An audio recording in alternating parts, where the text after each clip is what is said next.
ये देख रहे हैं, ये बांदा जेल है। बांदा जेल की कहानी ये है कि बांदा जेल में कोई जेलर आने को तैयार नहीं। जैसे ही बताया गया कि मुख्तार जेल में आ रहा है तो जेलर भाग खड़े होते थे, छुट्टी ले लेते थे, कहते थे हम नहीं आएंगे, तबीयत ठीक नहीं है। क्यों? क्योंकि मुख्तार अंदर है। देख रहे हैं आप, 2001 में मुख्तार को बांदा जेल में शिफ्ट किया गया और कोई जेलर चार्ज लेने को तैयार नहीं था।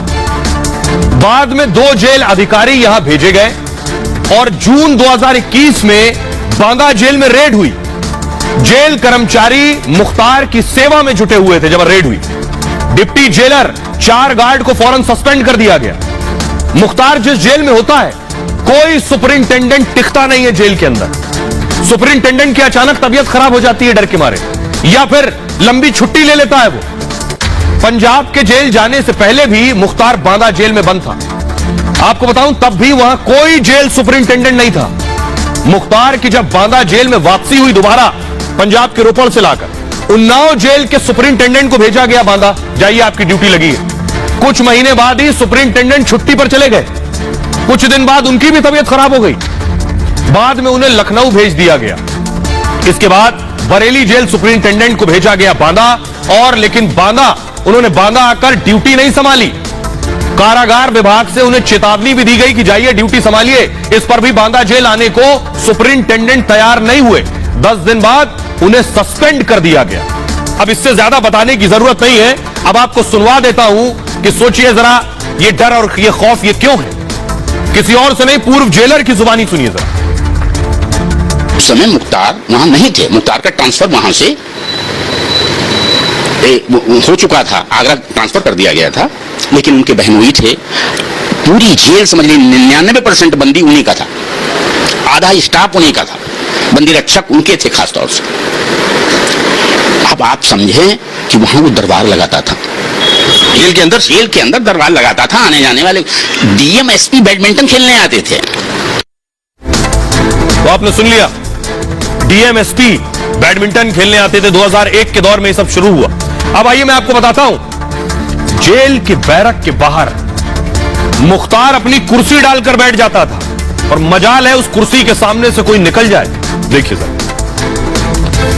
ये देख रहे हैं, फाटक खुला और कुर्सी डालकर डॉन बैठ गया। ये एक दौर में हुआ करता था। बांदा जेल में मुख्तार की अलग बैरक बनी थी। इस बैरक में मुख्तार कुर्सी लगाकर बैठ जाता था। इस दौरान वो जेल अधिकारी से भी मिलता था। सोचिए, एक अपराधी जेल अधिकारी को बुलाकर उससे मिल रहा है। दूसरे कैदियों से भी इस दौरान वो मिलता था। मुख्तार को स्पेशल हाई सिक्योरिटी सेल में रखा गया। उसकी बैरक दूसरे कैदियों से बिल्कुल अलग थी। ये बैरक जेल के बीच वाले गेट के पास ही बनी थी। गेट के पास ही रोज 2 घंटे कुर्सी डालकर बैठ जाना है मुख्तार को। बांदा जेल से छूटे एक कैदी ने यह दावा किया है। उसने कहा है कि सीसीटीवी भी लगा था बैरक के बाहर, सीसीटीवी निगरानी के लिए था, लेकिन मुख्तार जब कुर्सी डालकर बैठ जाता था तो सीसीटीवी बंद कर दिया जाता था। मुख्तार किससे मिल रहा है किसी को पता नहीं चल सकता। और मुख्तार जब तक बैठता, इस गेट के आगे से कोई निकल नहीं सकता है जब मुख्तार बैठा हुआ है बाहर। कैदी की जेल से रिहाई में इस वजह से देरी हो जाती थी कि मुख्तार कुर्सी डालकर बैठा है, सामने से बाहर कौन जाएगा। तब मुख्तार उसी गेट पर बैठा था जब इस कैदी की रिहाई हुई, और रिहाई में 2 घंटे लेट हो गया। क्यों? क्योंकि 2 घंटे मुख्तार कुर्सी डालकर बाहर बैठा था। यह स्थिति जेल के अंदर थी। और इतना ही नहीं, ये तो आपने शुरू की चीजें देखी। जेल में मुख्तार को दशहरी आम परोसा जाता था। मछली खाने का अकेला शौक नहीं है, आम खाने का भी शौकीन है मुख्तार। देखिए जरा, ये इसलिए बता रहा हूं कि एक दौर में ये सब ऐश हुआ करती थी इनकी। मुख्तार खाने पीने का दरअसल बहुत शौकीन है और मुख्तार को मछली के साथ आम खाना भी बहुत पसंद है। मुख्तार की बैरक में छापे में आम ही आम मिले। देख रहे हैं, आजकल आम का सीजन चल रहा है और दशहरी आम खाना बहुत पसंद है मुख्तार को। लेकिन अब योगी राज में अमिया भी नहीं मिलने वाली। बांदा जेल में जून 2022 में छापेमारी हुई थी, तब मुख्तार की बैरक में दशहरी आम मिले थे और छापे के दौरान होटल से मंगाए खाने भी मिले थे। जेल में जो भी सुविधा चाहता है मुख्तार को मिलती है। उसके गुर्गे भी जेल के आसपास कमरा लेकर रहते हैं। गुर्गे मुख्तार की हर सुविधा का ख्याल रखते हैं और इसी तरह सारी सुविधाएं मुख्तार को मिल रही थी। इन कहानियों में एक और सच जो मैं आपको बताने जा रहा हूं, जो डराने वाला है। मुख्तार जेल में तो ऐश कर रहा था, उसे बंदूकों का बहुत शौक है, बेटा उसका शूटर है। ये तो एक राइफल आप देख रहे हैं, लेकिन मुख्तार ने मशीन गन खरीदने की तैयारी की थी। एलएमजी का नाम आपने सुना होगा, जिसे कहते हैं लाइट मशीन गन। तो एलएमजी खरीदने वाला था हत्या करने के लिए, यानी मशीन गन मुख्तार खरीदने वाला था 1 करोड़ रुपए में। देखिए किसकी मशीन गन थी, कहां से चोरी की गई, ये देख रहे हैं आप। ये जो मशीन गन आपको नजर आ रही है, इसे कहते हैं एलएमजी लाइट मशीन गन। एक बार में शुरू हुई तो फिर रुकने का नाम नहीं। उत्तर प्रदेश एसटीएफ ने 2004 में मुख्तार पर एफआईआर दर्ज की। एफआईआर में लिखा था कि मुख्तार कृष्णानंद राय की हत्या करना चाहता है। बीजेपी विधायक कृष्णानंद राय के पास एक बुलेट प्रूफ कार हुआ करती थी। बुलेट प्रूफ कार को भेदना किसी आम गोली की बस की बात नहीं है, इसलिए मुख्तार को चाहिए थी लाइट मशीन गन, क्योंकि बुलेट प्रूफ गाड़ी को इन्हीं बंदूकों से, इसी मशीन गन से भेदा जा सकता है। एलएमजी मतलब लाइट मशीन गन, और मुख्तार एलएमजी खरीदना चाहता था शिद्दत से। तो मुख्तार ने क्या किया, डीएसपी शैलेंद्र सिंह के पास वाराणसी जोन का उस वक्त प्रभार हुआ करता था। शैलेंद्र ने सर्विलांस के जरिए मुख्तार के मंसूबों का पता लगाया। यूपीएसटीएफ के डीएसपी रहे शैलेंद्र सिंह ने अपनी टीम को फौरन एक्टिव कर दिया। मुख्तार और उससे जुड़े सारे फोन सर्विलांस पर लगा दिए गए, कॉल रिकॉर्ड किए जाने लगे कि मुख्तार कैसे लाइट मशीन गन खरीदने वाला। इसी दौरान एसटीएफ को एक बड़ा सुराग हाथ लगा। जम्मू कश्मीर 35 राइफल्स के सिपाही से डील की बात सामने आई। जम्मू कश्मीर से डील हुई। सिपाही बाबूलाल एलएमजी चुराकर मुख्तार के करीबी को बेचने वाला था। मुख्तार के गनर मुंदर यादव को इसे बेचा जाना था। एलएमजी की डील 1 करोड़ रुपए में हो चुकी थी। एसटीएफ बाबूलाल और मुंदर दोनों पर नजर रखी जाने लगी, और 25 जनवरी 2024 को वाराणसी के चौबेपुर में एसटीएफ ने छापा मारा। एलएमजी के साथ 200 कारतूसों का सौदा हो रहा था, 200 कारतूस। यूपी एसटीएफ ने मुंदर के साथ मुख्तार पर नकेल कस दिया। मुख्तार पर पोटा के तहत केस दर्ज करने की सिफारिश की गई, और शैलेंद्र के मुताबिक कृष्णानंद राय की हत्या 2004 में ही कर दी जाती।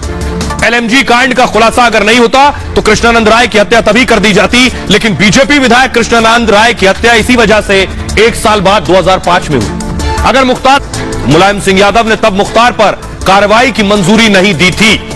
अब यह बात मैं आपको सुनवाने जा रहा हूं, किसी और को नहीं, उसी डीएसपी को। डीएसपी शैलेंद्र सिंह उस दौरान हुआ करते थे जिन्होंने सर्विलांस पर लगाया, फोन रिकॉर्ड किया, और ये इतना बड़ा ऑपरेशन कामयाब हुआ। सुनिए जरा एक्स डीएसपी शैलेंद्र सिंह को। जब माफिया को सरकार का समर्थन मिले, सरकार उस समय तत्कालीन मुख्यमंत्री थे मुलायम सिंह यादव जी, अल्पमत की सरकार थी, ये सब उनके समर्थन में थे, और सही कार्रवाई जो जान पे खेल के हमने और हमारी टीम ने किया। लाइट मशीन गन की बरामदी आज तक न उत्तर प्रदेश में पहले हुई है न बाद में हुई है, और भी सेना से चुराई हुई। पोटा कानून उस समय एग्जिस्ट करता था, नियमानुसार वो लगा, और उसका खामियाजा ये हुआ कि हम लोग ही, जैसे लग रहा था गुड वर्क बैड वर्क हो गया, हमें इन्हें अपराध कर दिया।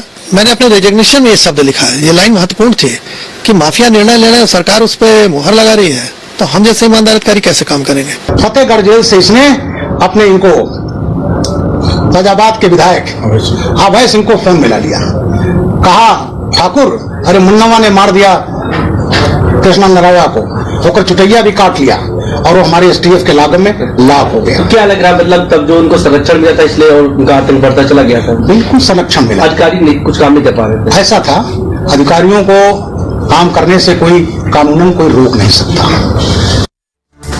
तो सुन लिया आपने, लेकिन आइए मैं आपको बताता हूं, ये तो आपने एलएमजी की कहानी सुनी, अब मैं आपको बताता हूं मुख्तार धमकियां कैसे देता था, कैसे धमकियां दी जाती थी लोगों से पैसा लेने के लिए। उसका भी एक तरीका है।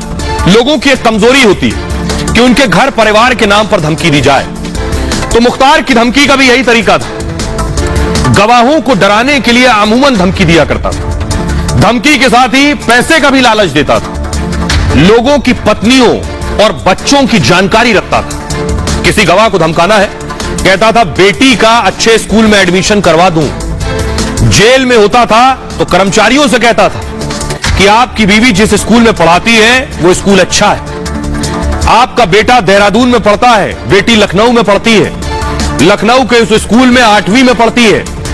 ऐसा सुनने पर कर्मचारी अपने आप डर जाते थे कि एक शख्स जो आपराधिक प्रवृत्ति का है मेरे परिवार के बारे में जान रहा है। कर्मचारियों के परिवार के बारे में बता देता था। ऐसा कर्मचारी और गवाहों को डराने के लिए किया करता था। मुख्तार को उसके गुर्गे ये जानकारी पहुंचाया करते थे। इसके लिए उसने कई लोगों को लगा रखा था। सुनिए जरा, अब मैं आपको सुनवाता हूं क्या कुछ कह रहे हैं कृष्णानंद राय के बेटे और कृष्णानंद राय के भतीजे, वो कृष्णानंद राय जो दरअसल जिनकी हत्या कर दी गई थी और मुख्तार पर आरोप लगा था। सुनिए जरा। न्यायालय एक स्वतंत्र संस्था है और जब न्यायालय में इसके जब दलील पेश होती है, गवाही होती है, बहस होती है, तो जब ये प्रक्रियाएं स्मूथली चलती हैं तो जल्दी उसका फैसला होता है। जब इन प्रक्रियाओं को विलंब किया जाता है किन्हीं कारणों से तो उसमें स्थितियां गड़बड़ाती हैं। जैसे मैं आपको उदाहरण लूं, मैं अपने ही पिताजी के मुकदमे की बात करूं। जब नवंबर 2005 को ये घटना हुई थी तो मेरी माता जी ने उस समय के तत्कालीन मुख्यमंत्री मुलायम सिंह यादव जी से आग्रह किया था कि इसकी सीबीआई द्वारा जांच कराई जाए। अगर इरादे नेक